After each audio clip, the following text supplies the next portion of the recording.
Blah, blah, blah, blah, blah. Oh, you're in for such a treat today. It was a bustling marketplace of ideas. Point of privilege. Quick point of personal privilege. Yes. Guys, first of all, James Jackson, Sacramento, he, him. I just want to say, can we please keep the chatter to a minimum? I'm one of the people who's very, very prone to sensory overload. There's a lot of whispering and chatter going on. It's making it very difficult for me to focus. Ow! It's affecting my ability to focus. Thank you. It's making it very difficult for me to focus. It's affecting my ability to focus. Thank you. Thank you, comrade. Okay, is there a speaker against name, chapter, pronoun? Point of personal privilege. Yes. Please do not use gendered language to address everyone. Why do people run from me? Quick point of privilege once again.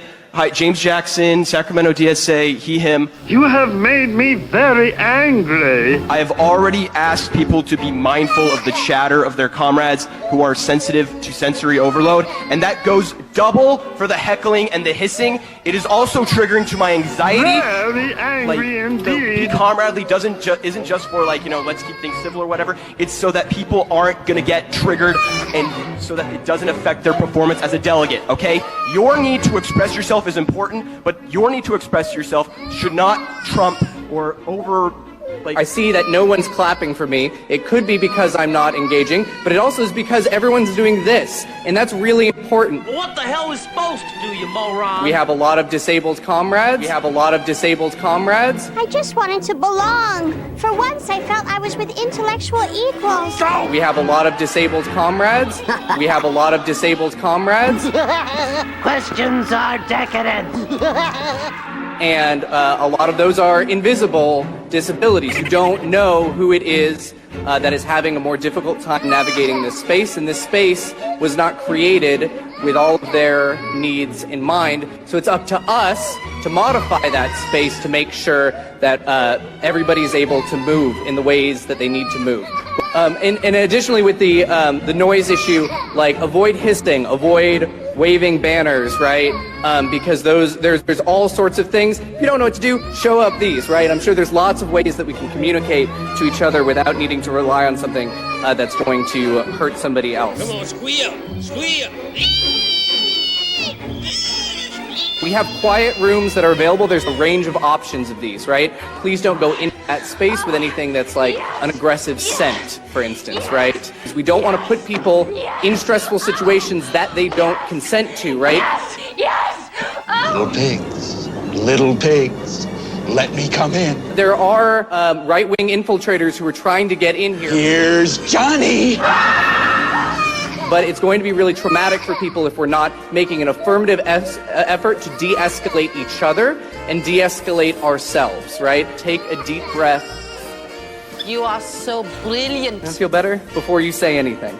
Don't really talk to anybody who doesn't have a credential, especially if you claim to be from the press. You have no idea who that person is. Please do not talk to anybody who identifies themselves as a member of the press without having credentials. Don't talk to cops. Don't talk to MAGA assholes. We're almost there. But thank you. We are going to be visited tomorrow by some MAGA protesters. Is there anybody here who's done abortion clinic escort work? By all means, don't talk to cops if there are cops there for any reason at all, right? And if you do see someone talking to cops, let the marshals know. We are safe and we are strong because there's power in collective work. Thank you, comrade. EscapingTheCave.com, also on the ChristopherMedia.net network, and at ETCPod on Twitter. My mom says it won't last. Your mom is an alcoholic. Escaping the cave, and I'm getting really sick of guys named Todd. That's Toddzilla. It's Toddzilla X-Pod.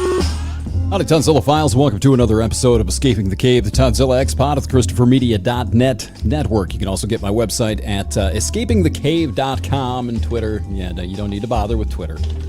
Still there, technically. Just don't. Hi. I'm your congenial host, Todd. This episode's been delayed a little bit. A few days. Trying to put things together, get things straight, and decompress a little bit after last week. Yeah. Yeah, I finally watched that video. I had no fewer than, I think, 4 or 5 people. Maybe 4. 4 people sent me that damn thing. The Democratic Socialists of America, their mighty convention. This is AOC's party. This is what she identifies herself with. I was watching the video. And, funny as it is, I'm triggered. Don't trigger me. I am sensory over. Yes, gender language. Did you hear his voice shaking?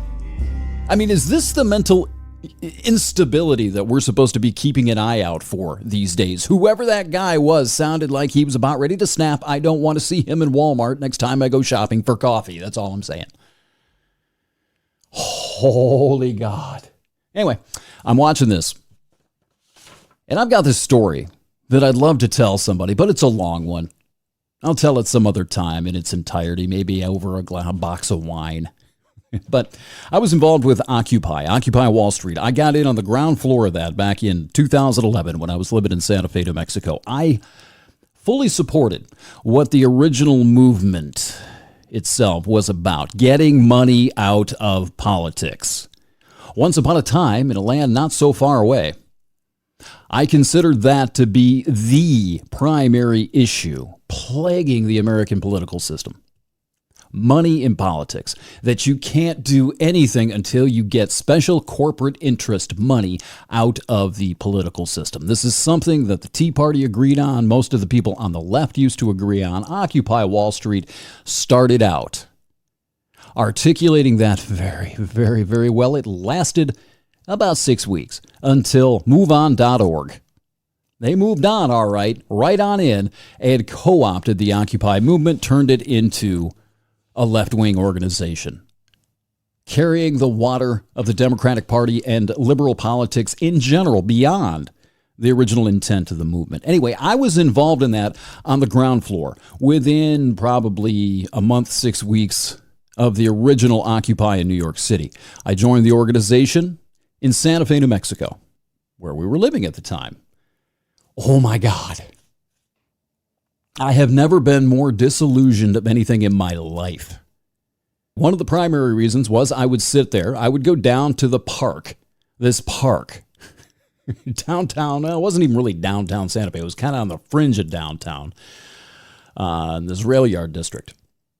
And I go down and hang out at this park where they had all these tents set up and they're doing their little protests and trying to make themselves visible and all that.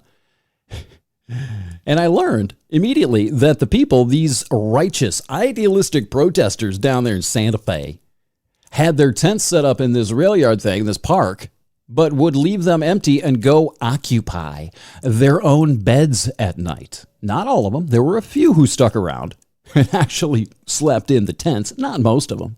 Most of them went home every night, left the tents there, so everybody who drove by and saw their righteous display of activism would think that somebody was sleeping in those tents. However, there were occasionally people sleeping in those tents. Sometimes they were activists. You know what they were other times? Some of Santa Fe's more savvy homeless population would come down and overrun that site. Almost every night, they would climb in the tents smelling like pee. You know how homeless people smell, the Occupy protesters. They didn't really care for their tents smelling like pee when they came in the next morning. The homeless people didn't give a shit. They went down to take advantage of these naive, useful idiots who were feeding them, who were, giving them all the rhetoric about, how we want to help you and blah, blah, blah. Okay, well, give me a sandwich and I'm going to go sleep in that tent. And then in the morning, fuck you. This was the response they got to it. And they couldn't do anything about it. What are they going to do? What's Occupy going to do? They're occupying public space. If they get, overrun by hordes of homeless people, what are you going to do about it? Are you going to call the cops? No, you're not. Definitely not, because you're not really supposed to be there anyway. And the homeless people knew it and would go down and just totally fleece these fuckers. They didn't care about Occupy's politics. They didn't care about any of the rhetoric. We want to help. Fuck you. You don't want to help us. You're just a fucking political organization. Pander, give me some money. Give me a sandwich and I'm going to sleep in that tent and fuck you if you try to stop me. Homeless people aren't always stupid. They have a way of seeing through. But they deal with bullshit every day. They deal with people trying to manipulate them every single day. Do you think they couldn't see through that? Well, they did. And Occupy had no way of dealing with it. None. They had no plan. They had no course of action whatsoever. They just had to tolerate it every day. And despite the rhetoric, they weren't happy about it. They were not happy about it at all. Anyway, that was a complete tangent. That's not what I was going to talk about. What I was going to talk about in relation to this video, I've been dying to tell that story. I ain't lying. I've told it a number of times, but I've been dying to tell it here. Anyway, what I was going to talk about here was you hear towards the end when the guy's saying, well, I no one's clapping. That could be because I'm not engaging, but it could be because everybody's doing this. Do you know what he's talking about? It's these stupid little hand gestures where you're supposed to, like, I don't know, make like puppet talking signs with your hands instead of clap. They have this entirely made up system of crowd communication with a speaker. So you don't make noise. Just like he said in this video. And they were doing this as part of Occupy. It was part of the learning curve to get involved with this activist organization. I didn't realize they were democratic socialist shit. I didn't understand any of that at the time. I was just sitting here trying, what the fuck are you doing? What the fuck does this stupid shit have to do with money and politics? What the fuck, man? I couldn't believe it. I could not believe the stupidity of what I was seeing. It was dumbfounding. It's one of those things where you sit down, and if you're thinking human, I mean, we've evolved over a few thousand years doing shit like that. Yay! And these buffoons, these fart-sniffing monsters, decide that they want to just completely revamp that. Why? I'm triggered. Don't trigger me. It's sensory overload. I seem to remember now, this was 2011. It's 2019. It's been 8 years in October since I was involved with these guys. I don't remember them telling me why this was happening. I think it had something to do, though, with that. We don't want to interrupt people. We don't want to psychologically assault people improperly.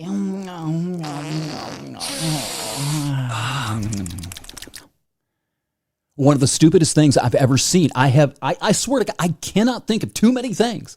I guess if I sat here with a pencil and a piece of scratch paper, I may be able to come up with things that are more ridiculous than that. But off the top of my head, no. The pretension, the fart sniffery of these people, I could not stand. I could not believe that I found myself involved with this group of people. And it didn't last very long. It didn't last very long at all. I think seeing those tents sitting there empty, realizing what was going on, and understanding that these fuckers were all about show and all about making it appear that they're sleeping in their tents, that they're sacrificing their comfort every night for this righteous cause. And then they were going home and hopping down on their Serta every single night. When I saw that, and then I saw how Move On was taking just co-opting the entire thing.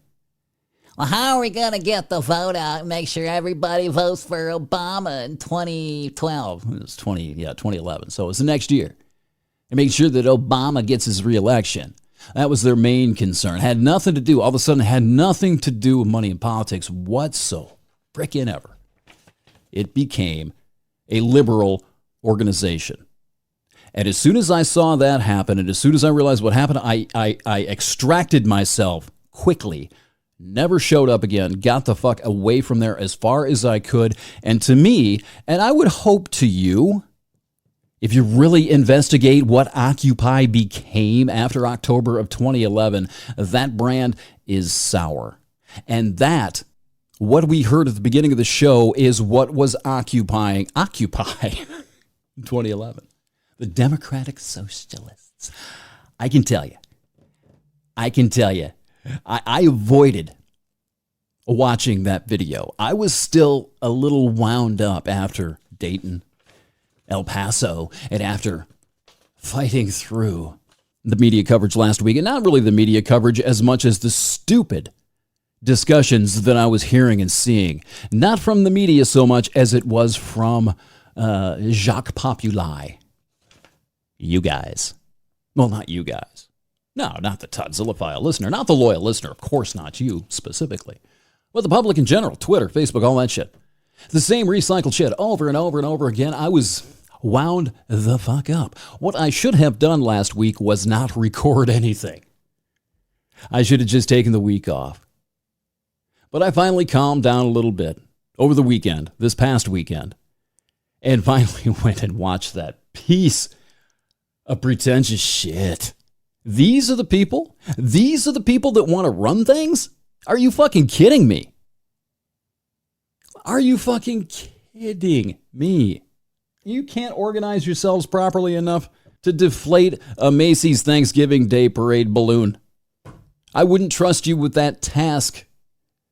Oh my God, I'm sensory overload. I'm going to have a meltdown over gender fucking pronouns. Oh, don't clap. Don't do this. You got to do your little hand. Who the fuck are you? Who the fuck would ever entrust you with anything if you're incapable of running your own lives?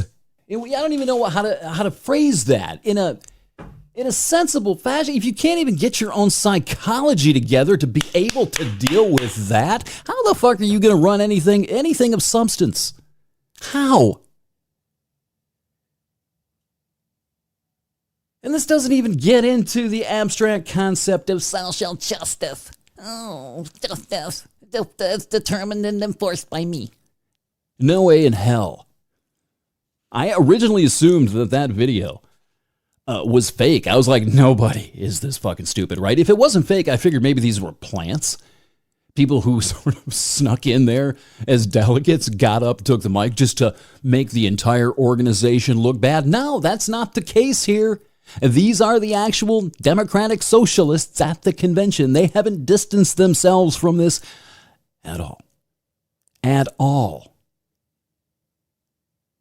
The only thing I could find, I can't remember the outlet that I got it from, but I couldn't find it. It wasn't exactly a reputable outlet, so I sort of cross-referenced it with a few other ones. But neither CNN nor MSNBC had this up that I could find anywhere. Don't you find that peculiar? That MSNBC wouldn't have covered and wouldn't have this readily available video of the Democratic Socialist Convention anywhere to be found? MSNBC? Really? Even NBC understands how ridiculous these cunts are. A curious omission on their part, I think. Anyway, I finally watched the damn thing. First time through, I could only stomach 30 seconds of it before I just sort of threw the phone down in disgust. Now, you just heard the audio here with a little decoration by yours truly. But if you haven't seen this yet, go check out the video, because the guy who is doing most of the speaking is dressed up like Che Guevara / Fidel Castro. He's got like these faux army fatigues on as sort of an explicit tribute. Castro or Guevara or something like that.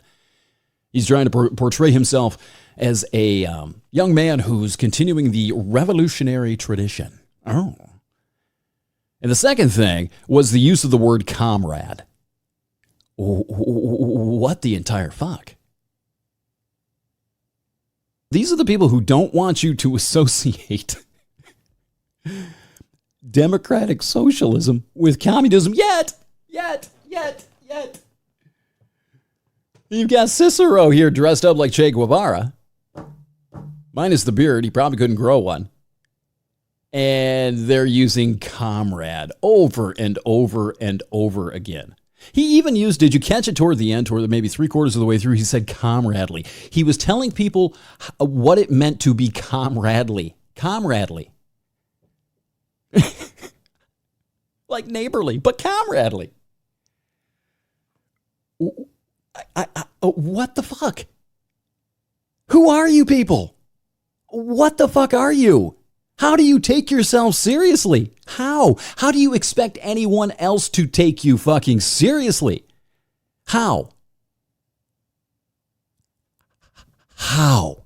TodzillaX@gmail.com. I really, really want to fucking hear this. How the hell is anybody supposed to take you seriously after that?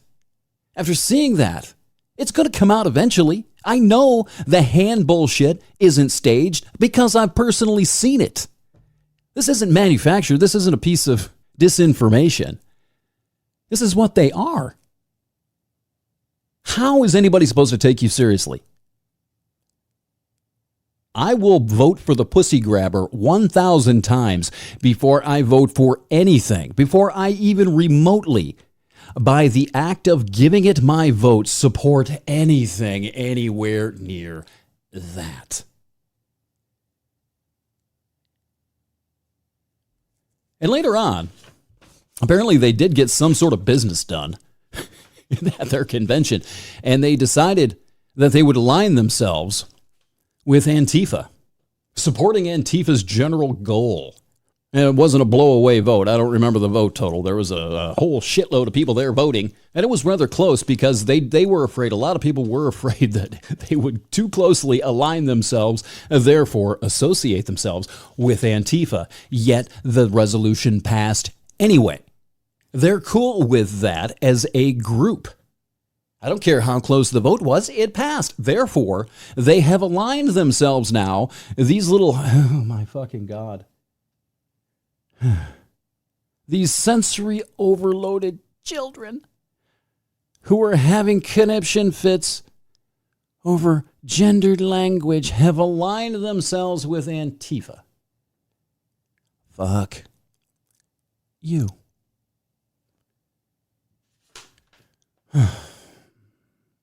No way in hell, man. I tell you, 2016's batshit worm has finally fully turned, hasn't it? If this gives you, or your own sense of quote-unquote superiority, a massive chubby, and this is what you truly support, I don't know what to say. You're in the wrong place. I want to be scared here. I want to be disturbed that this is getting a voice. You know, I think about people like AOC and the rest of the squad, the Sacred Cow Squad. I think about them, right? But the thing is that I don't think people are, honestly, I have to be careful here because I said this about Trump in 2016. I don't think people are this stupid.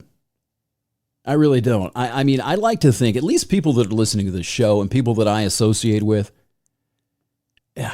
most of my quote-unquote friends are not drooling retards. Therefore, I choose to believe, that even if you're somehow still stubbornly mired in this festering pit of radicalizing progressivism, you're going to be coming around soon enough. This has got to trigger some sort of shame reflex in your mind, right? Ooh, wait, that's no, I know a lot of people are going to see that. I know a lot of people are going to listen to this anti-male rhetoric. This white man, white devil rhetoric as well. And a lot of people are going to be coming around to this. They may not fully support Trump. They may abstain. They may just stay home. I've got more on this coming later on in the show, the main topic, and believe it or not, this isn't it. But the main chunk of the show is going to address some of that. A lot of people are going to abstain, and a lot of people, me possibly included, are just going to go cast a vote for Trump to vote against that. You nominate something like Gillibrand or something completely off the deep end, I cannot imagine I'm the only one who's thinking, yeah, no, fuck this. Pussy Grabber 2020. Pussy Grabber or Romper Room? Come on. The Democratic Socialist Nursery? Jesus Christ, you got to be kidding me. Howie Mandel, is he going to voice your spots for you? Remember the baby voice he used to do? That'd be great. You should vote for Kristen Gillibrand in 2020. Howie Mandel, are you available? Are you available for work? Yeah, I'm pretty sure of it. I know there are others out there who are sort of teetering on making this courageous decision to wait till midnight and sneak out of Jonestown under the cover of darkness and go find someplace else. My friends, do it. And no, despite what you've been led to believe, it doesn't mean that you've suddenly come to adore Cittadini either. That's simply some hallucinogenic congregational fuckery that you've accidentally swallowed, along with some of the shitty craft beer and organic kale samples along the way. That's not the case. Because you're against him doesn't mean you have to be for that. This all ties in different ways to what I'm going to get into here as we move back to the propaganda theme today. But I want to reiterate, the Titanic is taking you nowhere good.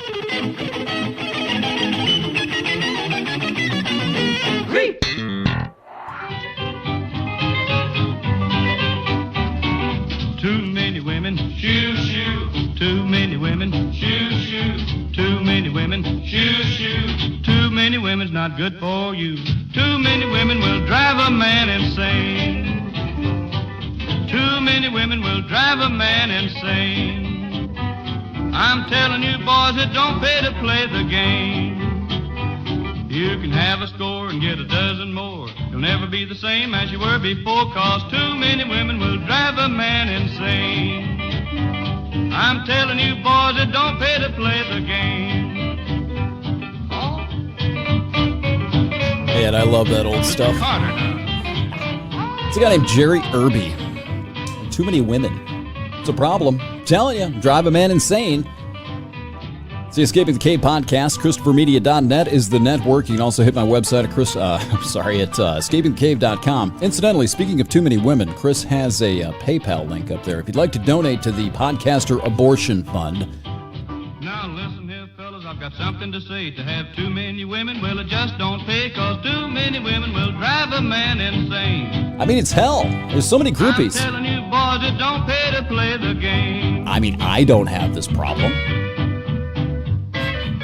I'm happily domestic partnered.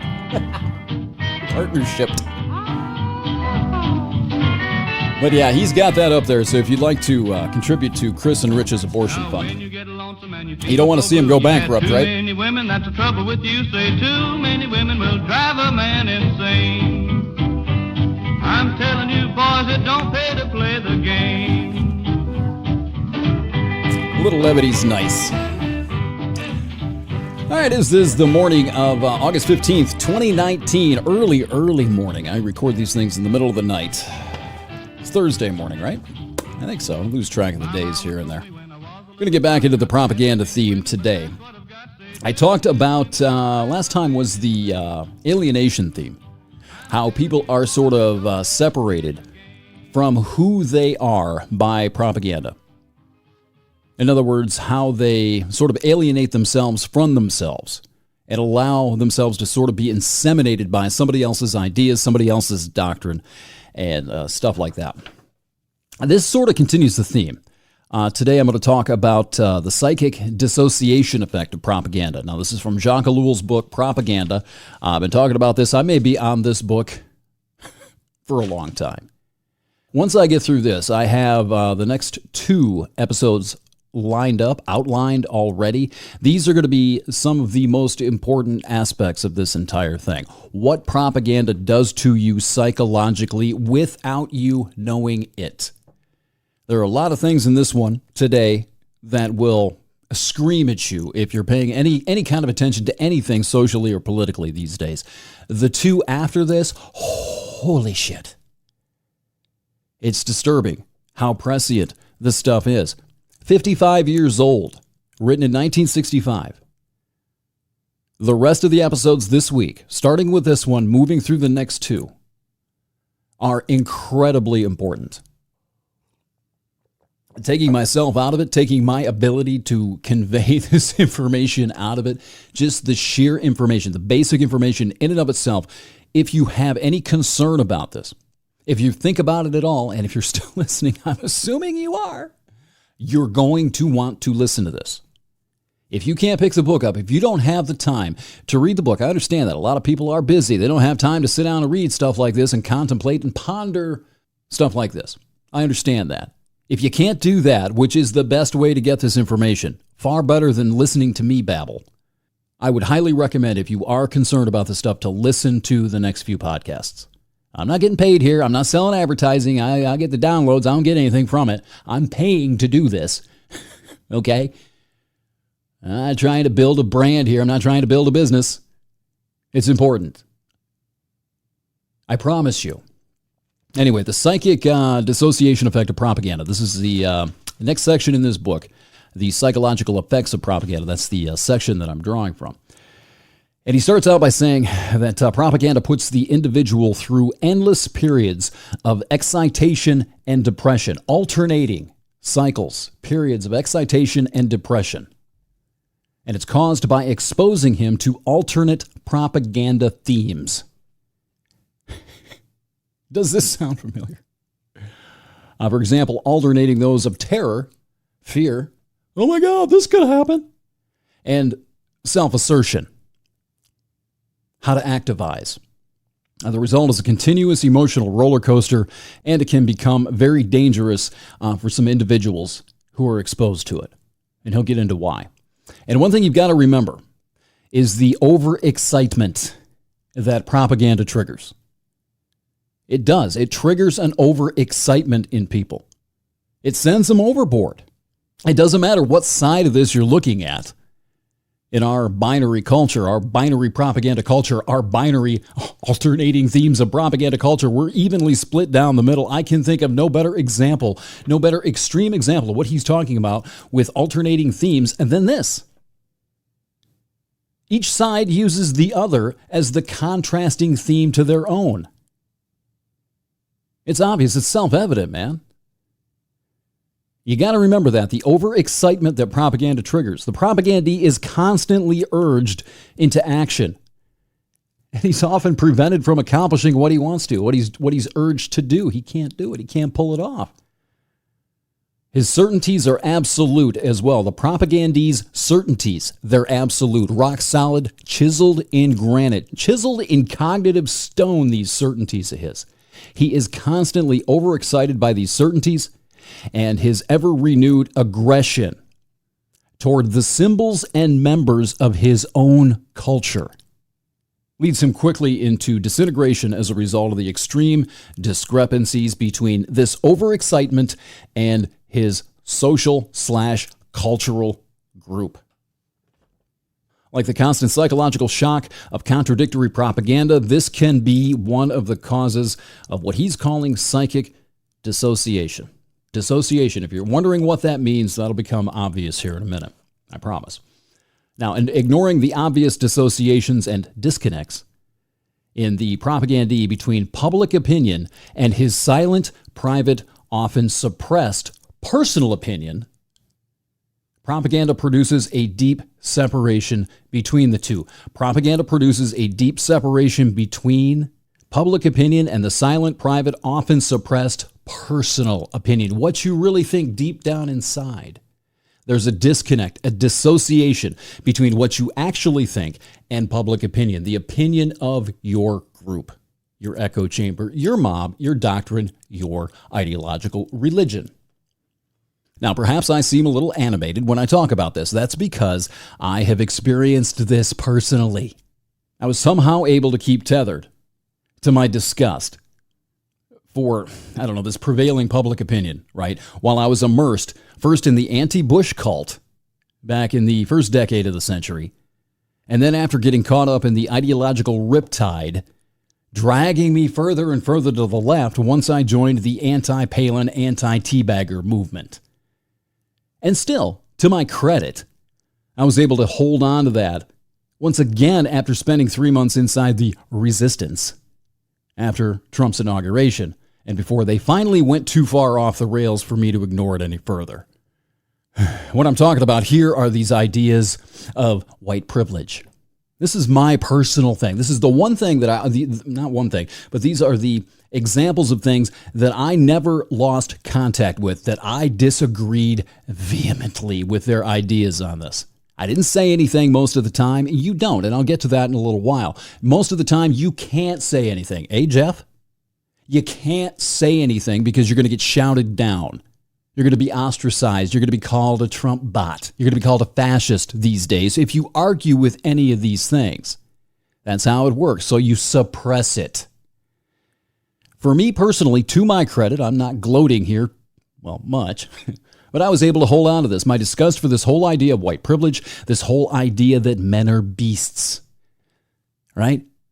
Remember, I talked last week about watching that friend of mine, quote unquote friend, this former friend of mine, apologize for his gender to some random lesbian at a bar at a hostel in Mexico. And what happened as a result of that? I never lost that. Somehow, I still was able to keep a cognitive connection to it. And thank God. Thank God I didn't suppress that too much. A lot of people do. Another one was the blacks can't be racist thing. Redefining racism. We talked about that last week as well. And there were a few very specific moments, in addition to this thing with the dude down in Mexico, these tangible single events that kept me tethered to my own opinion, what I actually thought as opposed to the group. A lot of people will just shove that down, they'll swallow it, and they'll put a wall around it. So it never has to create any cognitive dissonance within them when they hear about it from the adopted religion. That is dissociation. That is the disconnect between the public opinion and your personal private opinion, what you really, really think about something. He gets into things. These are incredibly important, especially one of these. He talks about aligned consciousness. And he says this is a term that's frequently used in the Stalin regime, or was frequently used in the Stalin regime, referring to the, quote, conscious citizen of the socialist epoch. He lives in official truth. He lives in official truth, performs a consistent action, and is completely socialized in the context of socialism. He lives an official truth. He lives a disseminated official party line truth.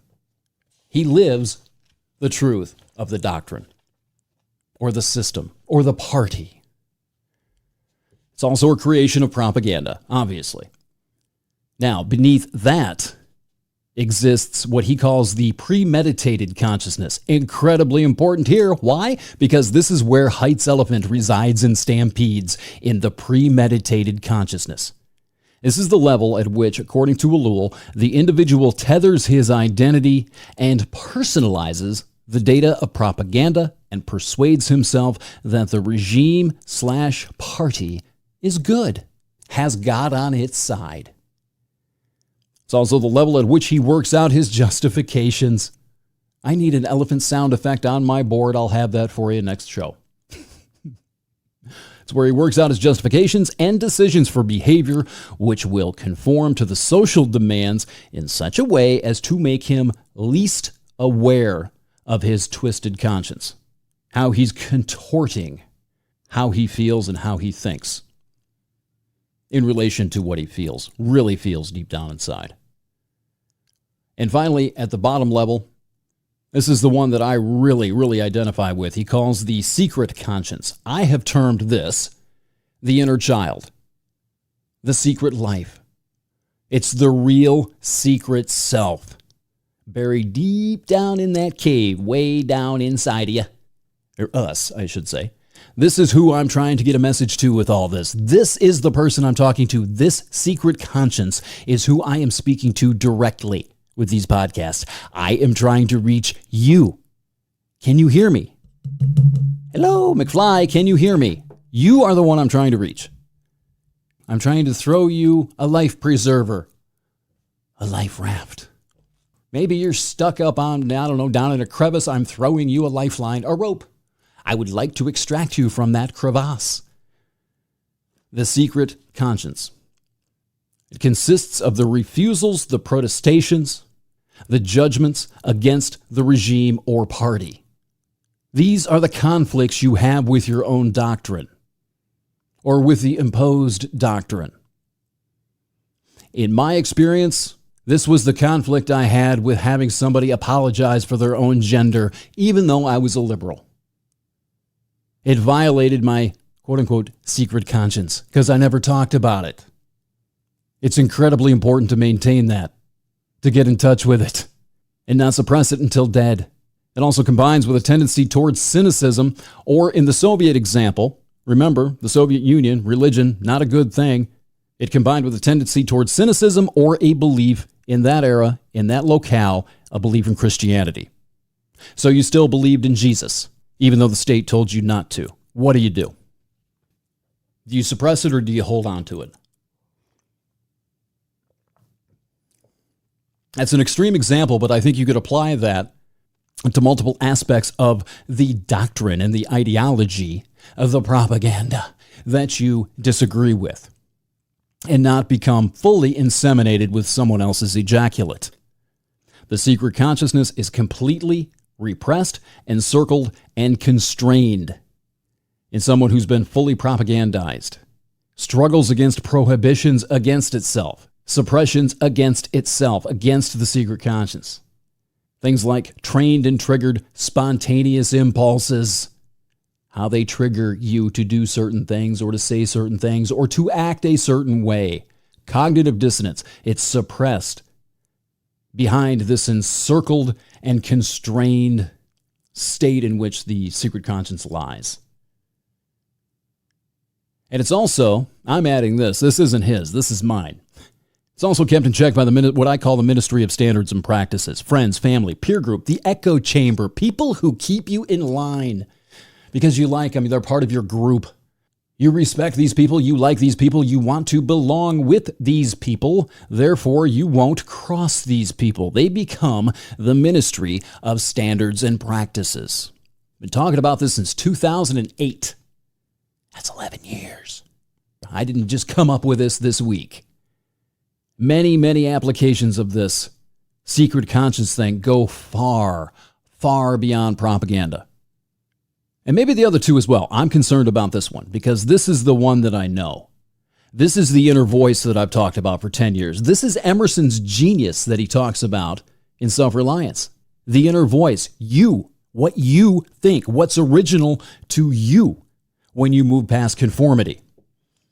That's what you're suppressing when you suppress the secret conscience. You, what is original in this universe to you and like no one else.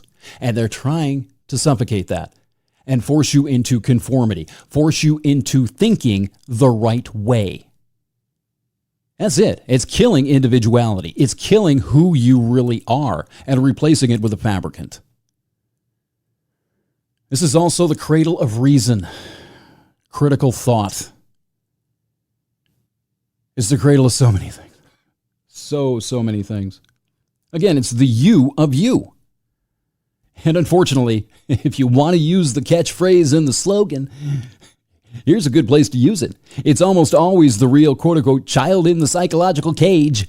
Again, something I do not need Ellul or anyone else to speak authoritatively about. I know what I'm talking about here. This was the foundation of my life for a long time. Bookmark that thought somewhere. Bookmark that thought. Just make a little mental note in your mind. That's going to come up again. Probably more in depth than that. I need to keep moving, though. The dissociation between thought and action seems to be one of the most disturbing facts of our time, according to Ellul.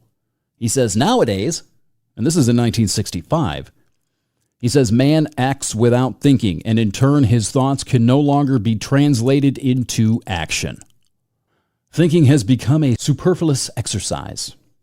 Without a reference to reality, it is purely abstract, internal, and detached. Without compelling force, it's more or less a game. Thinking. He says this is literature's domain, and he also says he's not referring to quote-unquote intellectual thought either, but to all thought, whether it concerns work, politics, family life, whatever. He says overall, thought and reflection have been rendered thoroughly pointless by the circumstances in which modern man lives and acts. He does not need to think in order to act. How many times do you have to think in order to act in your everyday life? I mean, really think. According to Ellul, action is determined by the techniques a person uses and the sociological conditions in which he lives. He acts without really wanting to. without ever reflecting on the meaning or the reasons for his actions. He claims that the situation is a result of the whole evolution of our society, and the two decisive factors in this evolution and in this situation are the mechanization of work and propaganda. Those two things. I will delve into the mechanization of work here, but obviously needs a caveat. This requires an update because things have changed dramatically in 54 years. This is not the same society in which he was writing about, but I think it still applies on a lot of levels, and you'll see why. The mechanization of work is based entirely on dissociation, according to Ellul. Those who think, those who establish the schedules, those who set the norms, never act. They're the supervisors. They don't ever, if you worked in a factory, you know what I'm talking about here. And those who act must do so according to the rules, the patterns, and the plans imposed on them from outside. They don't come up with their own plans, their own rules. They just execute somebody else's. They don't have to think. They just act. And above all, they must not reflect on their actions. Oh boy, radio. I'll get to that in a minute. The modern ideal appears to be a reduction of action to complete automation. And Ellul says that this is considered to be a great benefit to the worker who can dream of, quote, other things while he's working. God, that never worked for me. But this dissociation, which lasts 8 hours a day, must necessarily affect all the rest of his behavior as well. Have your waking life. Now, for me personally, must not reflect on their actions. This is what drove me out of radio, was reflecting on my actions rather than just going into the studio and entertaining people and reading the liner cards and talking about how great this latest piece of shit song was. Sarah Bareilles, she's awesome. No, she wasn't. She sucked. I said so. Eve 6 sucked. I said so. Rather than mindlessly going in and doing the job for which I'm being paid, I could not shut the brain off. I definitely could not do this in the factories. I worked in factories for almost a decade before I got into radio. I know what I'm talking about here. I wanted to die every single day. I was drunk almost all the time that I wasn't working. Definitely on the weekends. If I would have stayed in these factory jobs and not put my mind to work on something, I would be dead now. Because I could not separate that. And I'm not saying this, I've mentioned this before, I know. And I'm not saying this to put myself on a pedestal. I envy people who can do this, who have the cognitive control to be able to just shut the fuck down for 8 hours. I cannot do that. I cannot do that. The same thing happened in Santa Fe. The last radio gig was awesome. I was making good money, had an easy job, a cake job in a wonderful location. I could not shut my brain off. I could not quit asking, what the fuck are we doing here? What are we doing with this? What is the point here? Are you sure that this is a local, live and local radio? Is this really the evolution of radio, Skippy? Oh, how are you going to be relevant? I kept asking him that. How are you going to be relevant in 10 years, Skippy? If you don't start doing something original, how are you going to remain relevant with when radio goes the way of the blacksmith? I asked them almost every day. This is the owner of the radio station. He could not give me an answer. Nobody could ever give me an answer to that question, and most of them are out of radio now. One way or another, that radio station's doing pretty good out there, to their credit. But he eventually got sick and tired of hearing. I wasn't pulling in the same direction as everybody else because I couldn't shut the brain off and just pull on the fucking tug. I couldn't tug on the rope in the same direction with everybody else without thinking about it. I became a nuisance, and they found a way to get rid of me. Do you blame them? Actually did me a favor. I did blame him for a while. I don't blame him for that. Did me a favor. Really, they did. It forced me to start thinking about other things. I kept asking myself, when I was doing this, both this and the factory, what the fuck am I doing? What the fuck am I doing with myself? What is the point of this? To go to work, to take a check, to cash it, to go to the store, to pay the rent, wash, rinse, repeat? That's what life is?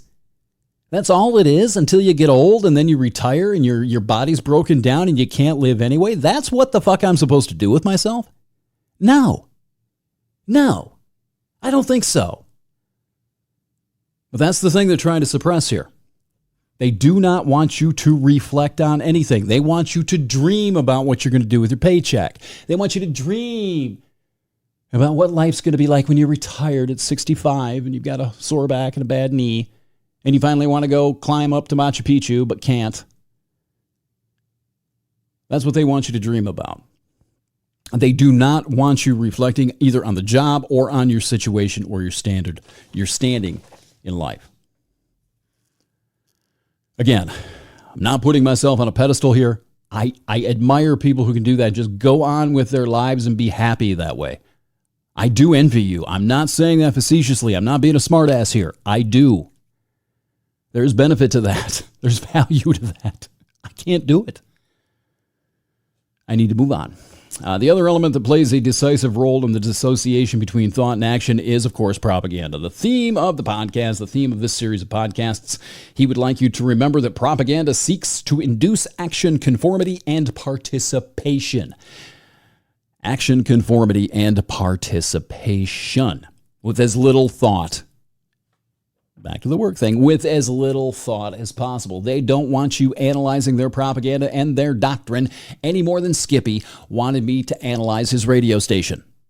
They don't want you thinking. They want good little worker bees, disseminating the honey of propaganda for them. They want worker bees obeying commands of the queen, the propaganda queen. According to propaganda, it is useless, even harmful, for man to think. Thinking prevents him from acting with the required righteousness and simplicity. Thinking prevents him from acting with the required righteousness and simplicity. Righteousness and simplicity. Action must come directly from the depths of the unconscious. It must release tension, and most of all, it must become a reflex. I would like you to ponder what action means in 2019 with the technology that we've got shoved up our butts now. Again, 1965, things have changed a little bit. Technologically, things have changed. What is action now? Is it running to your Twitter account? Is it running to the Fox News feed on Facebook so you can own some Trump supporters? What is it? What is action today? I mean, we all know what Antifa does when they take to the streets. We've seen that. And we've seen what, people, they stand, chant, and applaud when they go to a political rally. Beyond that, what is action today? Is it disseminating propaganda, perhaps? Is it showing your allegiance to one side or another? Is it waging rhetorical warfare in the virtual battlefield against the enemy? Is that political action these days? Is that the action triggered by propaganda these days? Maybe. Reflexive. How often do you find yourself outraged? I don't care what side of the political spectrum you're on. I don't care if you're on the left. I don't care if you're on the right. How many times do you find yourself reflexively picking up the keyboard of the phone to angrily punch something in there, to punch your opinion in there, to own somebody, to get your righteousness out there? How often do you do that? How often do you feel it? It doesn't matter if you suppress it. How often do you feel that reflex trying to take you in a direction that probably isn't yours? And how often does it feel good when you do surrender to it? Oh, yeah. I know what I'm talking about here. You don't have to answer any of these questions. I'm not asking you directly. You don't even have to acknowledge I said it. If somebody's sitting next to you, just keep a stone faced like a poker face. No. Don't bother to react. But you and I know. You and I know. That's the action. It has to come directly from the depths of the unconscious. It must release tension. That's the urge, the tension. You feel tension. You have to say something. I'm tense. I must release this. And it has to be a reflex. You have to reflexively pick up your keyboard, or more likely, in 2019, your phone, and release that tension. All this presumes that thought unfolds on an entirely unreal level. But the thought never engages in political decisions. It's always reflexive. And this, according to Ellul, is in fact the case. That thought unfolds entirely on an unreal level, an abstract level, and never engages in political decisions. Therefore, no political thought that is at all coherent or original can possibly be applied. What a man thinks is either totally without use or, most often, especially today, what must remain unsaid. I'll repeat that. What a man thinks is either totally without use or, most often, especially today, something that must remain unsaid. It doesn't fit. It's a turd in the propaganda punch bowl. So it must be kept quiet. Not going to single you out. I'm not going to put you on blast, Jeff, but you know what I'm talking about. Others' opinions. Yours and others' opinions. Other people I've heard, not just you, Jay. Other people have talked about their opinions of neo-feminism. Liberals, loyal liberals, have told and talked to me about their quiet opinions of neo-feminism and critical race theory as well. I know a lot of you don't agree with this shit. A lot of you just won't stand the fuck up because you're afraid to. Because you'll be shouted down. You'll be seen as an outsider. You'll be seen as a blasphemer. You're a sinner. Why would you walk into church and start screaming, God damn it, at everything? What's going to happen to you? What's going to happen if you go in and say Jesus Christ was a piece of shit pedophile who fucks sheep? What's going to happen to you in that church if you go against the doctrine, if you go against the scripture? If you say Jesus didn't exist, what's going to happen? The same thing is going to happen to you if you speak out against the party line, the propaganda line. The recycled, regenerated propaganda line, the wallpaper lining each and every wall of the echo chamber. If you start to peel that away, people are going to get pissed. You know it, I know it, everybody knows it. What I'm trying to get through to your fucking head is don't lose contact with that. Do not lose connection with your own original thoughts and opinions on this, and do not make the mistake of assuming that those thoughts and opinions are your own, at least the ones you're tethered to. If you've just adopted it because it puts you in a position of feeling elevated and superior to those guys. Oh, yeah, I like this neo-feminism because that makes me a lead. Oh, look at me. No. Then it's probably not yours. Could be, probably not. Do not lose connection with those sort of cynical, blasphemous thoughts you have that go against the party line doctrine. For the love of Christ, don't. He goes on to say that this is the basic condition of the political organization of the modern world, and propaganda is the instrument to attain this effect. Oh, here we go. An example that shows the radical devaluation of thought. Thought is the transformation of words in propaganda. Wordknapping. Changing meanings. He says language, which he calls the instrument of the mind, becomes, quote, pure sound, unquote, a symbol directly evoking feelings and reflexes. Oh, that sounds familiar. A symbol directly evoking feelings and reflexes. That sounds suspiciously like visceral responses. Oh, yeah. A symbol directly evoking feelings and reflexes. Children in cages! Children in cages! Children in cages! Children in cages! Concentration camps at the border. Concentration camps at the border. Visceral responses.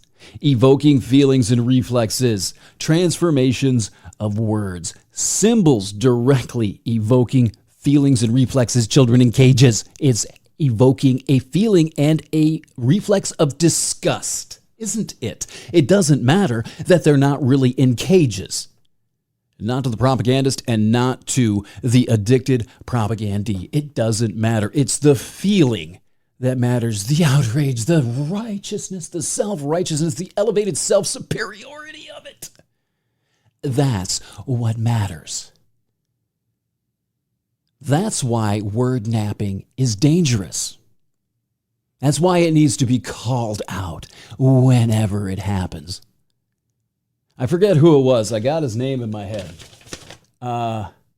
Who the hell was it? Oh, God damn it. Anyway, he was talking about there's this other guy he wrote in the early 20th century. I cannot remember his name, but it's down the line of what Neil Postman said about he who defines is your master. He also said that you got to be careful of people hijacking words because these words are based on a common understanding of the word. And when somebody tries to take that common understanding and reposition it somewhere else, you have to be careful of that person and who you're dealing with. That's what this is, the transformation of words in propaganda. And fine, okay, do you want a couple of examples from the right? We can do that too. Maybe I should be a little more balanced about this. How about radical agenda? It's all over Fox News. The Democrats' radical agenda. All the Democrats and their radical agenda.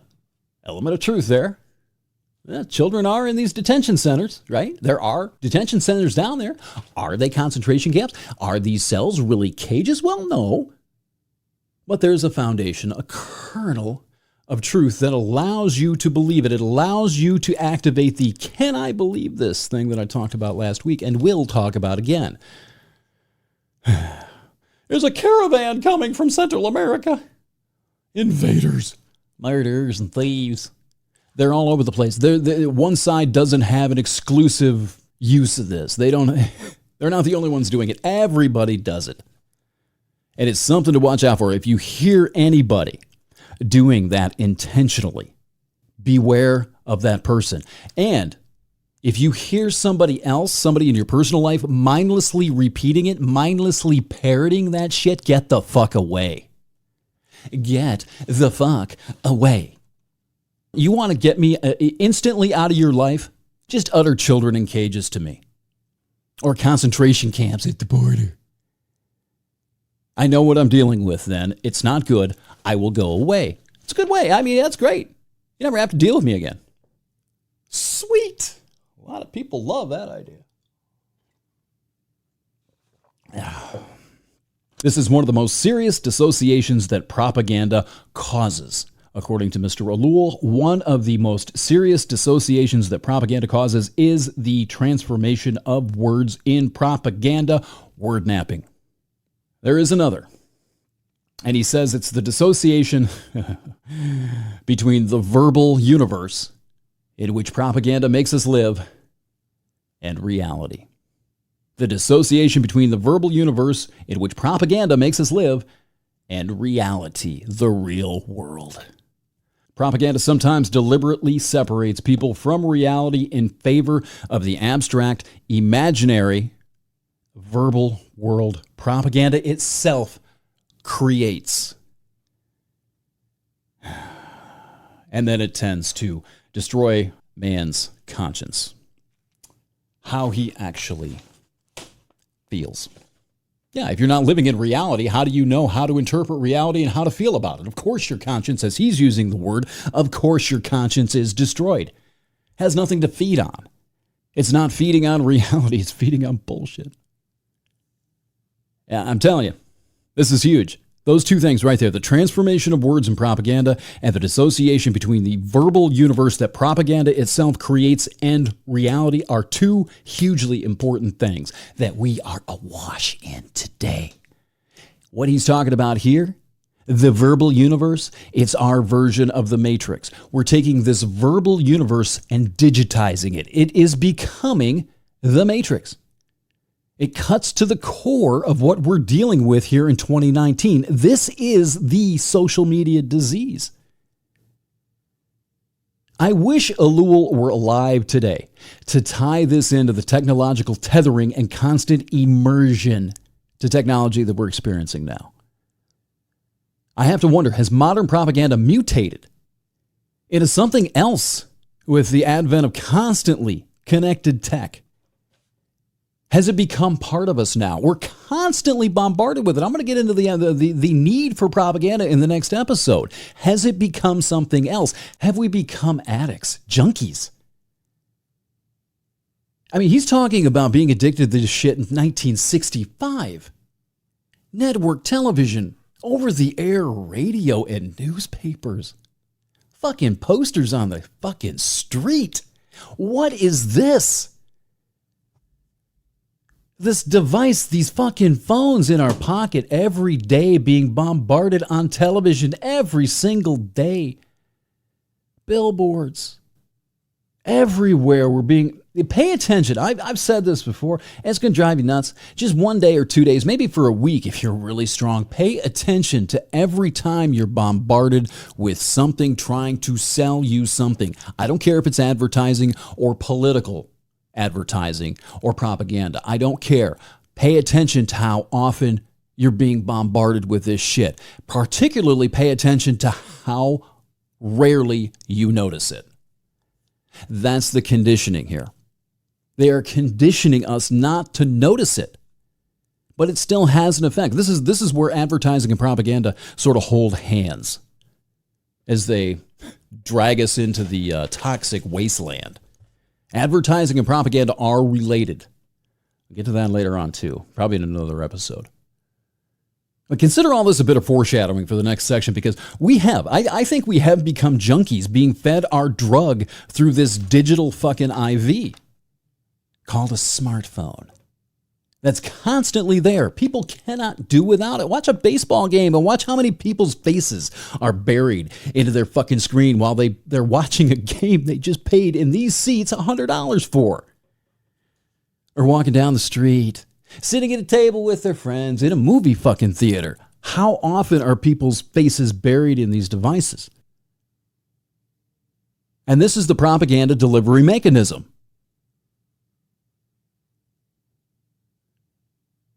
I mean, again, I'm going to reiterate this. Ellul was talking about people who were far more organic in 1965 than we are today. And he was talking about them already being clueless about the world in which they live. And they were tethered to it more than we are. The actual world. The real organic, not the digital world. Not your Twitter account, not your buddy, not your Facebook friend over there in China. The real world.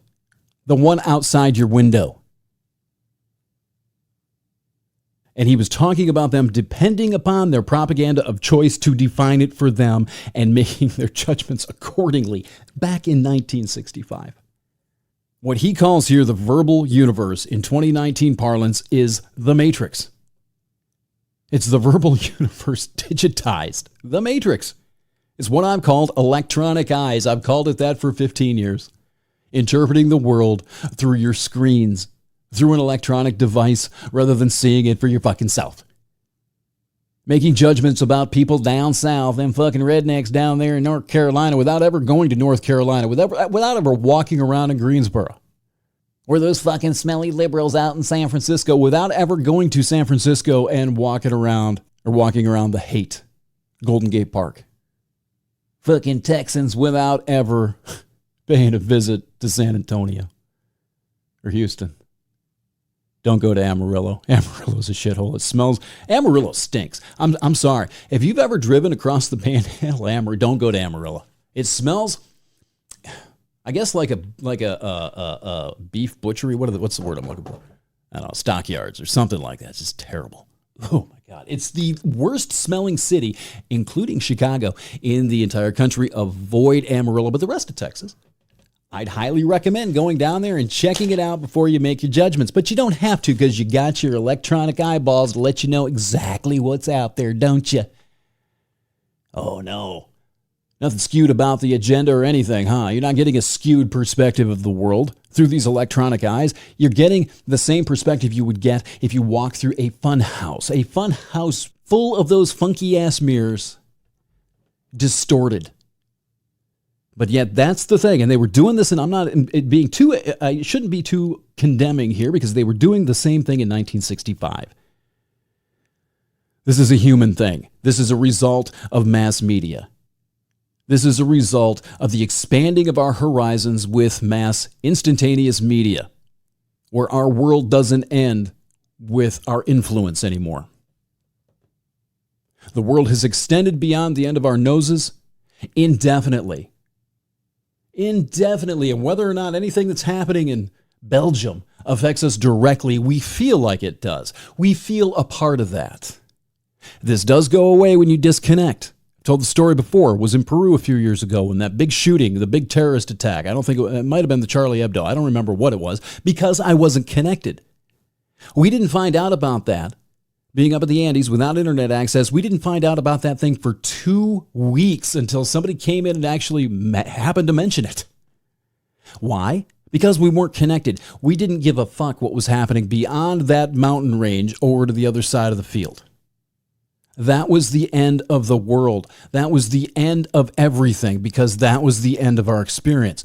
Technology has expanded that, but you can't go see it. You can't walk to the other side of this proverbial field and go check that mountain out. You can't afford it. You don't have the time to do it because your life demands other things. So you rely on these distortions brought into your mind by the electronic devices in your hands, your electronic eyes, yet you don't understand or you don't internalize that they're distortions. You think because you're making these judgments, oh, I guess I'll believe this. This sounds great to me, that you're getting the real picture. You're not. And that's the power of propagandizing the blind. You can exploit anything, any of the myriad of human defects, starting with ego and starting with the need to explain everything, being unable to explain the world and being unable to explain and understand your individual position within it. That can be exploited along with an incredible amount of laziness and egocentricity. We all have it. We all want to feel elevated. That can be exploited. We all want to feel superior. I'm sick and tired of hearing about white supremacy. I really am, because I see whites acting like supremacists every day on MSNBC. Just because they're not targeting blacks, it's supremacy is supremacy, fucknut. It is. What about ideological supremacy? Supremacy is supremacy. I'm sick and tired of hearing about it. And that shit can be exploited. It is exploited constantly. Again, what Ellul calls the verbal universe in 2019 is the Matrix. I've called this electronic eyes for 15 years. Neil Postman, going back to this original point, he who defines is your master. That's Neil Postman. Now, he wrote that in the context of language. He who defines words for you is your master. I think that concept stretches far higher than words. He who defines the world for you, since you can't go see it or won't, is your master. He controls you. He who defines what's happening in Israel or in Saudi Arabia or with the fight with ISIS is your master. Choose your master wisely. Choose your master wisely. Again, narratives are a peculiar thing, and propaganda at its core is a narrative. It's how you choose to interpret your political world. It is a narrative. It's a book in the Bible. It's the same thing. The story you choose to believe and digest. That's propaganda. And I think there's an element here. I mentioned this before. I still got the stack of papers. Narratives are essential. We need them to explain things we can't understand for ourselves. We are not that evolved. We need stories. We need bedtime stories to make sure that we understand that there's not a boogeyman beneath the bed. We're children in that way. Still. Oh, me, I'm not a child. Shut the fuck up. Yes, you are. You have narratives. I have narratives. Everybody's got narratives. Be careful, though, who you're getting your bedtime stories from. Check the agenda, especially if that agenda is one you agree with, because you're probably being exploited one way or another.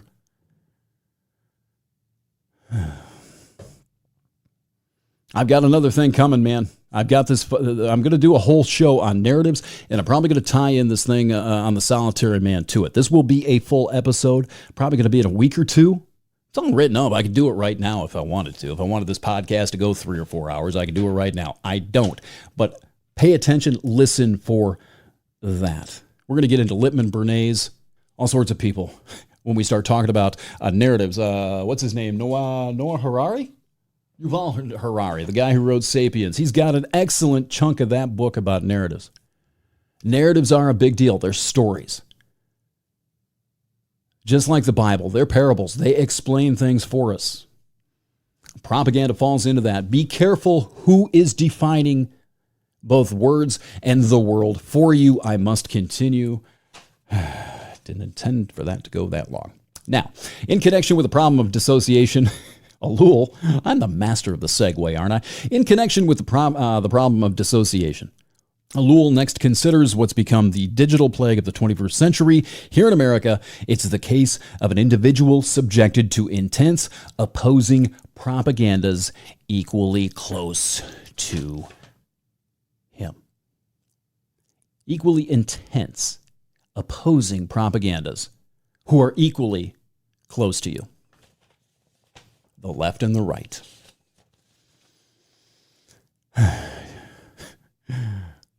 Not a stupid man. Ellul says such a situation can occur in a democracy. Go figure. It is sometimes said that the two competing propagandas cancel each other out.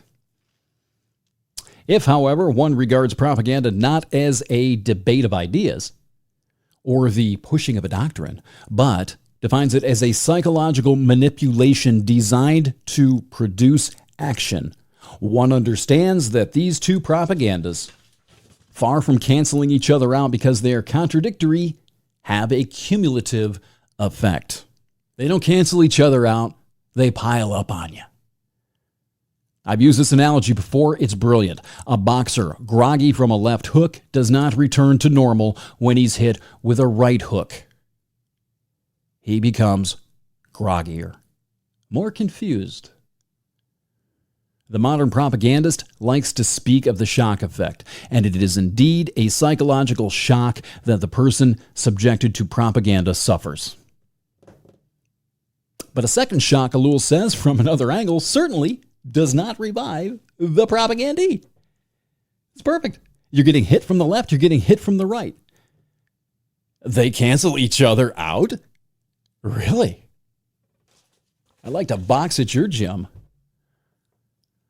Ellul continues that this effect of the double shock is so well known that it is utilized as a technique. This might sound familiar to you. It is utilized as a technique in a single propaganda by the user of either contradictory news, I'll come back to this, or a tranquilizing propaganda designed to appease the public before launching a great shock that will be felt all the more violently. For example, making propaganda for peace before releasing a violent psychological offensive.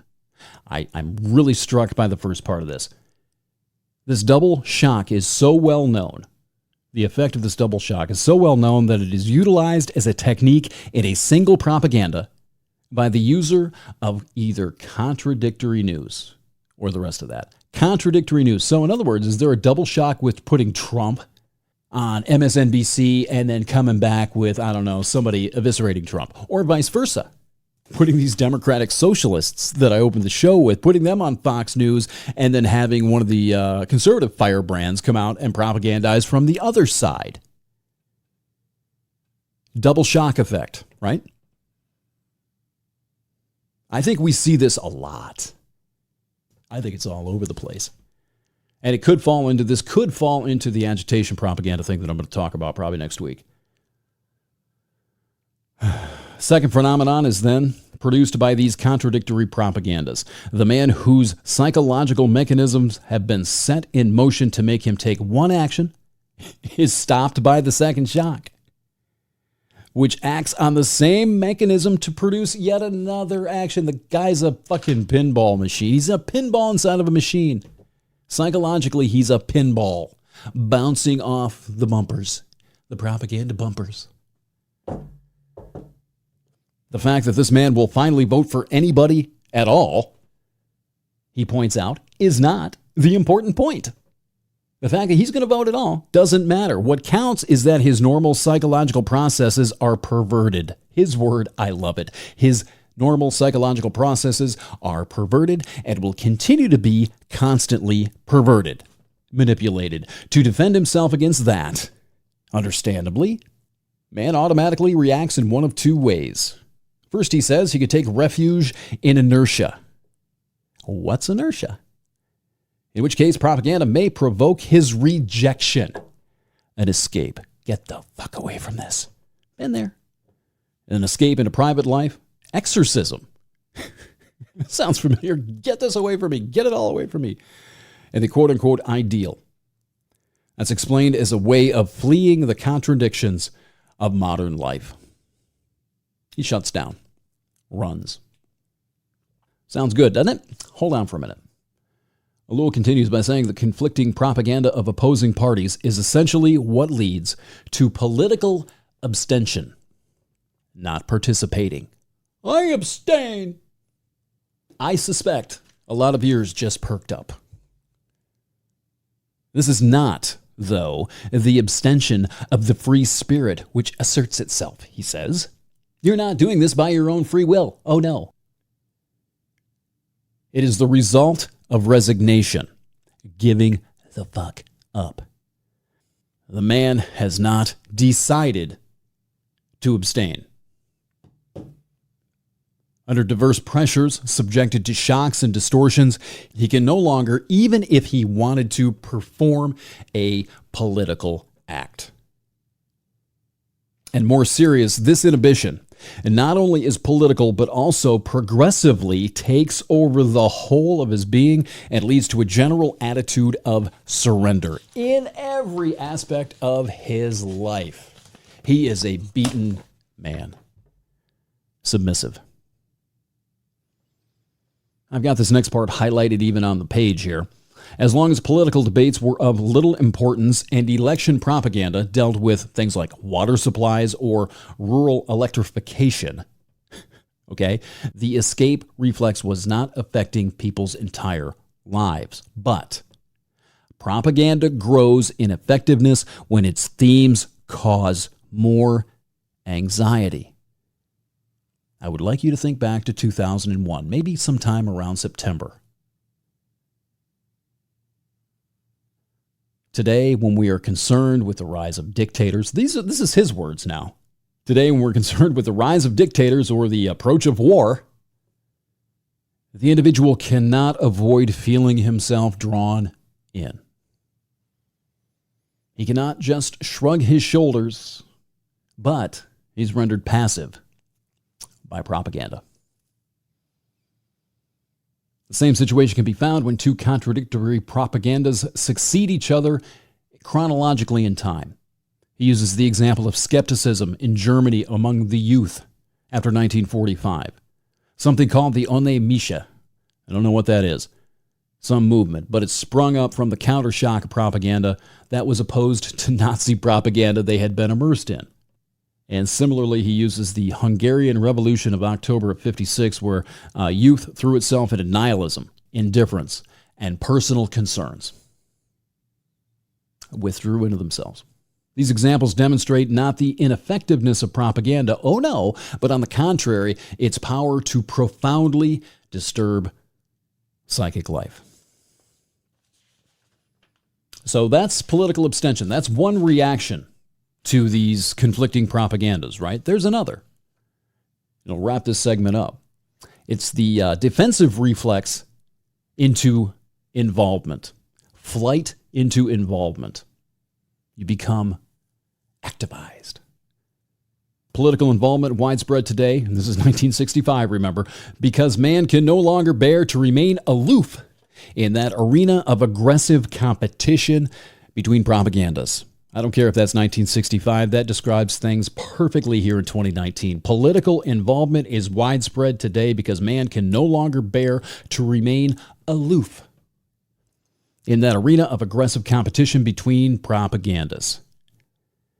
No longer capable of resisting opposing pulls, which reach the deepest levels of his personality, the individual becomes, quote, involved. He joins a party to which he then ties himself as totally and deeply as his internalized propaganda, his now internalized propaganda had intended to happen. And from then on, his problems are solved. Oh yeah, he escapes the opposing clash of propaganda, and now all that his side says is true and right.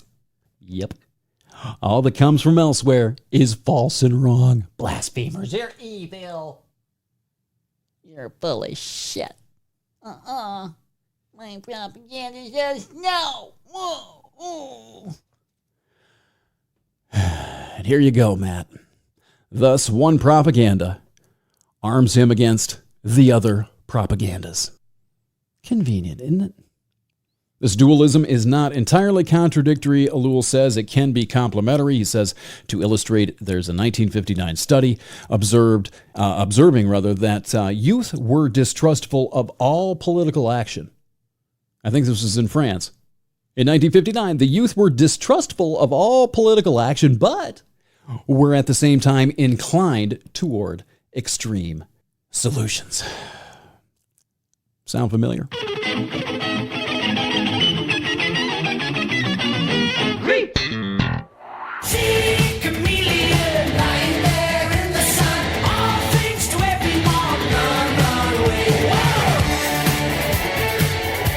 See chameleon lying there in the sun, all things to everyone. Run!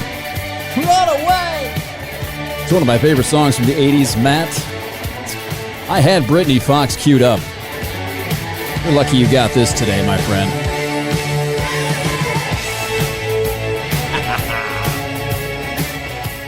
I think I'm accepting my demographic here. This is from early 80s, band called Slade. If you haven't seen the video, Runaway, Slade, go check it out, man. It's fantastic. One of the best things to come out of the 1980s. It's the Escaping the Cave podcast. ChristopherMedia.net, escapingthecave.com.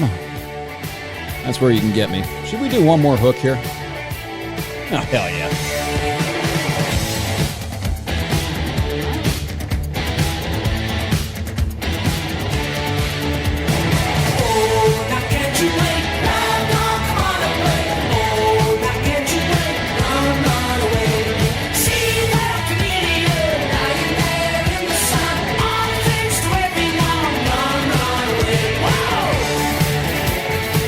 And full disclosure, by the way, I do take requests here at the podcast. If you have one, shoot it to me at, that's a good use for Twitter. Bumper music requests. Run away from Twitter. I'm about to. At ETC Pod, send me your bumper music requests. Actually, I had one from Matt this week. He wanted to hear Stryper. To hell with the devil. You're really a big fan of those guys. They're the guys that dressed up like bumblebees and sang about Jesus to these kind of riffs in the 80s. I never imagined that Matt would be a fan.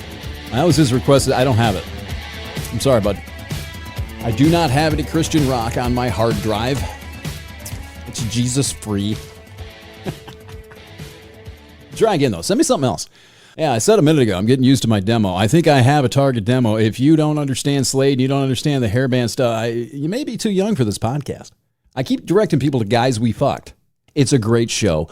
That might be your speed. But I think I'm going to do little clips like this. Maybe songs you haven't heard in a few years. Maybe some tunes you forgot. It's fun. I really enjoy looking for these things. I do my main segment. I just finished the main one up, and I spent about 15 minutes just going through my music and detoxing. Just sort of... And that's the point of these bumpers. I want to just sort of like, okay, let's relax a little bit. Just for a minute. I noticed a couple of things going on.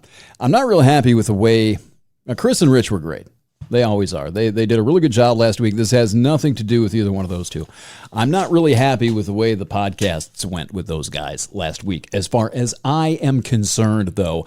And it leads me to believe... I may have a problem here that I have to correct. One of the things that I've noticed with this book, and one of the things that I've taken out of it, is the idea that if you reject one propaganda, that you will possibly adopt the opposite. if you are in a situation where you have these opposing, competing propagandas, that if you reject one, you may just run to the other one and grab onto that harder than you were attached to the one before. I'm afraid that I am sort of edging. I'm caught in this ideological riptide, this ideological drift that I experienced myself about 10 years ago with Tea Party and Palin. I was more of a libertarian dude back about that time. I was all about guns. I liked guns. I thought the guns were a nice remedy against a tyrannical government. I didn't trust the government in anything. Still don't, for the most part. But I was right in the middle.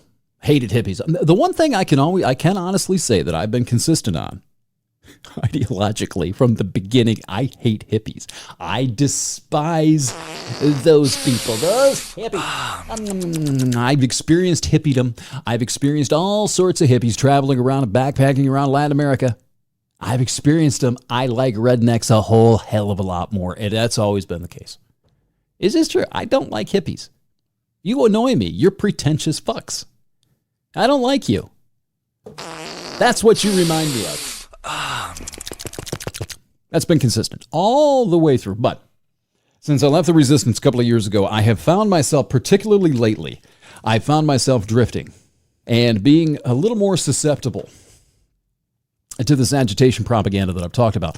And I've come to conclude, I haven't prepared this. I should have. I was going to use it for another piece. I'm going to talk about it right now. The intellectual dark web is most definitely an ostentatious propaganda organization. Now, they will tell you that they're unaffiliated and we don't have a definition. 80 to 90% of their stuff attacks the far left. I'm not saying they're making things up. A lot of the stuff that they talk about is real. The problem is the context in which they present it, its unbalanced nature, only attacking the most egregious things going on the left, while ignoring the metastasizing tumor sitting in the White House, ignoring Donald Trump, ignoring the problems with Trumpism. And I've noticed what this did to me over the last year. I started paying attention to these guys in March of last year. I was really excited about finding these guys. I thought it was something that was just critical thought, right? And in some cases it is. But as a collective unit, that is most definitely an agitation propaganda organization. They are presenting the very worst of the fringe left, the college academia problem. And it is a problem. I'm not saying it's not a problem. Remember, Goebbels, all the way back to Goebbels, says, the best propaganda uses truth. It uses elements of truth. It takes truth, inflates it, spins it, and uses it for a specific purpose. Now, I don't know that they're really intending for this to happen. I don't really care. Matt asked me last week if I thought that Sean Hannity and Rachel Maddow knew they were propagandists. My reply to him was that Hannity reminds me of Glenn Beck. I think he does know exactly what he's doing. Maddow may not. And quite honestly, part of my response was practically, I don't think it matters. The effect is the same. Whether they know it or not really is inconsequential. And I'm applying the same standard to the IDW. They may think that they're fart-sniffing intellectuals, only in search of truth. Oh, we're following our science wherever it leads us. That's not the effect they're having. And I'm only going to speak, and I'm only going to say this in using my own experience. After swimming around over there and finding stuff on academia, obviously college campuses, stuff like that. Also the anti-male, neo-feminist hate mob on the left. Oh, they love that too. I've found that I have been very susceptible lately to things like that piece of disinformation about Antifa that popped into my feed a couple of months back and sent me off. I was primed. It's a perfect example of how I, even being hyper aware of this, was propagandized. My mind was primed to react in a certain way. It was primed by everybody over at the IDW doing their thing, throwing all their anti-left shit up there, their unbalanced anti-left stuff, their theme, their product. It's exactly what it is, too. It's a product. Throwing it out there, priming my mind, my personal mind. I'm speaking firsthand experience here, priming that so when I saw this other piece of shit, this piece of disinformation that came across, targeting Antifa, trying to invoke this visceral response that I talked about. I was primed, boom, that was the fuse ignited. That came from the IDW. The piece of disinformation stands on its own. There is accountability there. The priming, though, the priming of the mechanism came from the IDW. And I noticed this last week. I'm sitting here listening to this podcast. I listen to all my stuff. Of course, I'm narcissistic. Of course, I'm going to listen to myself. But I'm listening to this last week, and I can see it. I can see where this shit's coming from now. My alarms are going off. I'm going too far here. And I'm feeling myself getting sucked into this vortex because, like this fucking book says, it's really easy to run away from that side and get sucked into this side. Where are you supposed to go? Where exactly are you supposed to go? What are you supposed to do? With all this data and all this information, that is the key. It's always been the key. It's going to continue to be the key. It's always going to be it. There's another line from this book. I have it sitting right here in front of me by accident, actually, but this is perfect. At the same time, propaganda presents facts and values, in quotes, in such confusion and with so many methods, it is literally impossible for the average man to proceed with discernment. He has neither the intellectual capacity nor the adequate sources of untainted information. Even if it seems untainted, it's not anymore. There's always an agenda attached to it. For the love of fuck. He is therefore forced to either accept or reject everything in total. You don't have the resources. Confession time. I'll step into the confessional. I wish I had some church music here. I don't have the resources for that either. Nobody does. Nobody can sort through all this fucking shit and judge every piece of information and data as being truthful or factual. No, you eventually have to just take everything in total. If you're going to wallow in this field of data, you're going to have to accept one scripture or another. That's the only way you can do it. You do not have the resources, time, patience, none of it. You are not smart enough. You do not have the intellectual capacity to sort all of this shit out. I don't either. Nobody does. I'm a good example of what happens if you're not careful. And another theme in this book that he repeats over and over and over again, and I probably should be saying this more often, that nobody is immune to this. It doesn't matter how alert you are. It doesn't matter how informed, how aware of it you are. Nobody is impervious. Nobody's mind can withstand this. The only solution, combining data overload with the propaganda industrial complex. And this runs through Haidt, Nicholas Carr, Neil Postman, McLuhan, Marshall McLuhan in the 60s, as well as Jefferson. Thomas friggin' Jefferson, the man who knows nothing is closer to the truth than the man who believes falsehood. The man who's uninformed is closer to the truth than the man who's misinformed. The only solution, because we've reached the same point via different routes. One hand, propaganda destroys the critical faculty, critical thought. It destroys it. If you're immersed in one element or another, you can't think for yourself anymore. The ability atrophies. And on the other hand, it presents objectives on which that faculty could not possibly be exercised. That is the data overload that we all experience with these fucking pieces of technology in our pockets all the time. And 200 channels to choose from, every single one of them, in one way or another, unless you're watching soccer or baseball. And half the time, even baseball does it now. You're being propaganda. You're being hit all the time.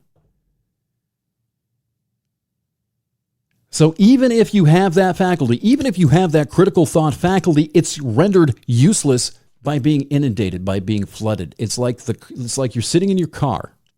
You've got a Maserati sitting in the driveway. You've got a great mind. You're ready to go. And you sit there just pumping the gas in the driveway for an hour before you turn the key. Great car you got there. It's fucking useless. It's flooded. The only solution, the only prophylactic, propaganda prophylactic, say that 3 times fast. The only propaganda prophylactic is abstinence. It's the only thing that's going to be effective. How do you even achieve that now? How? I tried last week. I really did. I tried over the weekend as well. I still found out about Jeffrey Epstein. I didn't go looking for it. I didn't have the news on. I still found out about it. I still heard the conspiracy theories. How? Always tethered, always connected to something. There is always something coming in. There is always something hitting you, be it advertising, be it propaganda, agenda. Doesn't matter. You're always being bombarded with data. You cannot escape it unless you take the internet out of your home and get rid of cable television. And you know what? How many of you have smartphones that have data plans? How many depend on your smartphones now for navigation? There's another theme. Postman had wrote a great book. Another book of his is Technopoly. It talks about becoming dependent upon technology and losing certain abilities, abilities that we used to have when we can become too dependent upon technology. But how many people depend on their cell phones now for navigation? You don't have to go out and buy a Garmin to navigate around Chicago. You just pull your phone out and put an address in. Your phone tells you where to go. So even if you wanted to disconnect, even if you were aware of the problem of being propagandized all the fucking time, would you be able to get rid of your smartphone now, even if you wanted to? And that doesn't even address the problem and the fact that it's a trade-off we're willing to make now. Most people are willing to make it. They don't care if they're being advertised and propagandized all the fucking time. They do not care because it's a trade-off they're willing to make for the technology, the convenience, and the sheer enjoyment of the technology. There is no sausage party hope coming here, kids. I've warned you, and I've warned you. There is no sausage party hope coming. The only hope, the only reason I'm doing this is out of the hope, the sausage party hope. There's few people out there that really are interested in this, that are really interested in at least semi-protecting themselves, at least becoming aware of the problem so as to not be as much of a part of it as they can. But look, in all honesty, this is a triage situation here. This isn't going away. This isn't something we're going to cure. There's going to be a mass movement starting, an anti-propaganda mass movement. No, people love their narratives. People want their narratives. People want to feel superior to someone else. Propaganda exploits all of that. And it exploits it because you want it. You have a need for this stuff. We all apparently do. I've still got my smartphone. I haven't cut my internet connection. I'm still watching the telly. And I'm still getting sucked into this shit. I'm going to say this one more time about the intellectual dark web. I'm done with them. I'm not going to have any more conversations with anybody affiliated with it. I'm done. That is a propaganda echo chamber. I've experienced what happens to it. I've felt it. I'm saying this from personal experience. I had this happen to me by exposing myself to that group of people, the Quillette crowd. They are a propaganda organization. I don't even want to call them an organization, just a group, a gaggle, ostentatious propaganda gaggle. Sending you a product every day, a propaganda product every day. And oh, by the way, donate to my Patreon. Look at how many followers I have. I'm influencing. You're propagandizing. Yeah, you're influencing, all right. You're also propagandizing however many followers you have in your Twitter feed. I don't presume to think anybody from the intellectual dark web is listening to me. If you are, stop. Stop. You're priming people's minds, preparing them for that fuse to be detonated by whatever fucking disinformation they find elsewhere on the internet. You are part of the fucking problem. Oh, no, I'm not. You wouldn't know it if you were. It's one thing, these intellectuals, another one of the biggest things that I've taken out of this book is that propaganda, if you're an intellectual, if you're a smart guy, you're no less susceptible to this shit than anybody else. You're just as susceptible as the toothless redneck in the trailer park down there in Georgia. In fact, you may be more susceptible because your intellect, or your belief in your intellect, allows you to spin more and more creative, elaborate bullshit. Haidt's elephant shits piles of feces that are maybe a meter taller than anybody else's. That's the only fucking difference. Another thing that I was thinking about this week, if you want to find out, or if you're unsure if an outlet is disseminating egregious amounts of propaganda, ask the people who hate them. Ask the people who hate those outlets. That really is, if you think about it. That's a really good way to tell. I mean, imagine a liberal trying to watch Fox News. They can't. Why is that? Because they can see the propaganda, and the Fox viewer can't. The person who agrees with the content will never be able to see, let alone admit that they're being propagandized. But somebody who's not will always be able to see it. Ask a Fox News viewer to check out MSNBC sometime. Ask somebody in the middle or to the right to watch NPR or listen to NPR. I have some really good friends, some really smart friends who do not understand and are not able and not capable of seeing how NPR is a propaganda outlet. I'm sorry, it's a little less glitzy. There's not as much hype. It is a propaganda outlet. That's why nobody on the right listens to it. That's why nobody who's really unaffiliated or isn't edging to the left, really nobody listens to that. Very few people. I think Rich does. I don't know how he does it. I don't know how he pulls that out. He may be doing it for research, because he likes to sample different things so you can see I give him credit on that. I can't. Well, yeah, I can. I do that too. But that may be the best. Listen to the opponents of said outlet. If they think it's propaganda, listen to them. Take a little bit of what they're saying at face value, and maybe you'll be able to see it. I don't know. I don't know.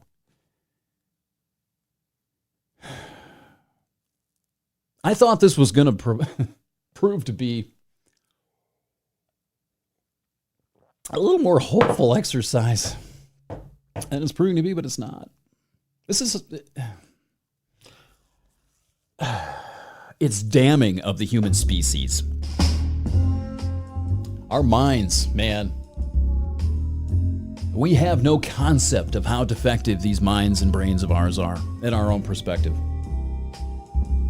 And it's really weird, because the personal perspective all of a sudden morphs into the chosen perspective morphs into the personal truth, and what we choose to perceive as truth. You want propaganda, you need propaganda. That's what we're going to talk about in the next episode. The need for propaganda and how it's created and what it feels like. Oh, it's glorious. The next two are great. I highly encourage you to listen to these. Very informative. Please. It's a rubber for your mind. Kind of. It's got a few holes in it. Escaping the Cave is the name of the podcast. Escapingthecave.com is the website. ChristopherMedia.net is Chris's network. Check out all the great shows over there. For all your podcast needs, it's ChristopherMedia.net. And until next time, thanks for clicking in, and so long.